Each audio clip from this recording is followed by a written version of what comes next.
जब हम किसी को प्रणाम करते हैं, उन्हें नमस्कार करते हैं या हमें कोई प्रणाम करता है, तो अनायास ही हमारे मुंह से निकलता है खुश रहो, गॉड ब्लेस यू, सदा सुखी रहो।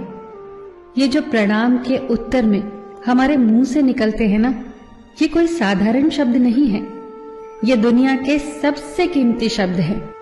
आजकल हम इन बातों को महत्व देना बंद करते जा रहे हैं, पर यकीन मानिए, जो प्रणाम के जवाब के रूप में आशीर्वाद हमें मिलता है या हम किसी को देते हैं, वो 100% चमत्कारिक शब्द होते हैं, बेशकीमती शब्द होते हैं। एक बहुत प्यारी कथा कहने जा रही हूं। महाभारत का युद्ध चल रहा था। एक दिन दुर्योधन के व्यंग से आहत होकर भीष्म पितामह यह घोषणा कर देते हैं कि मैं कल पांडवों का वध कर दूंगा। इस घोषणा का पता जैसे ही पांडवों को चलता है तो उनके शिविर में बेचैनी बढ़ जाती है। सभी को भीष्म पितामह की क्षमताओं के बारे में पता था, इसीलिए सभी अनिष्ट की आशंका से परेशान हो जाते हैं। तभी श्री कृष्ण द्रौपदी से कहते हैं, तुम अभी मेरे साथ चलो।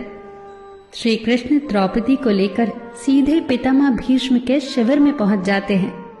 श्री कृष्ण स्वयं तो शिविर के बाहर खड़े हो जाते हैं, पर वो द्रौपदी से कहते हैं कि अंदर जाकर पितामह भीष्म को प्रणाम करो।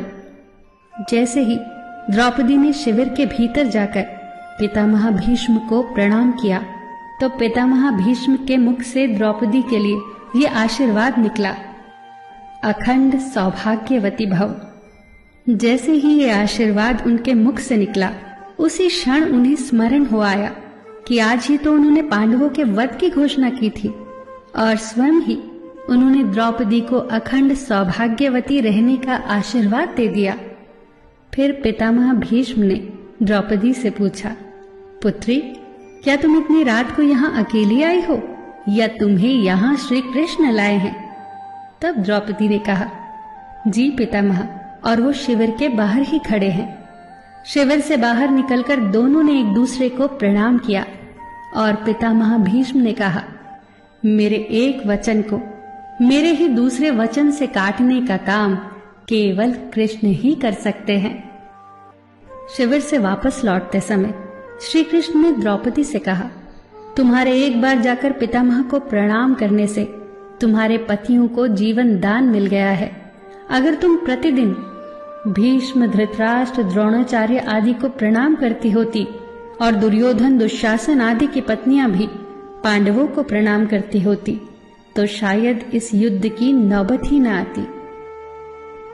जो हर घर में कलह कलेश का वातावरण रहता है, वो कहीं न कहीं इस बात के मूल से जुड़ा है कि हम संस्कार भूलते जा रहे हैं।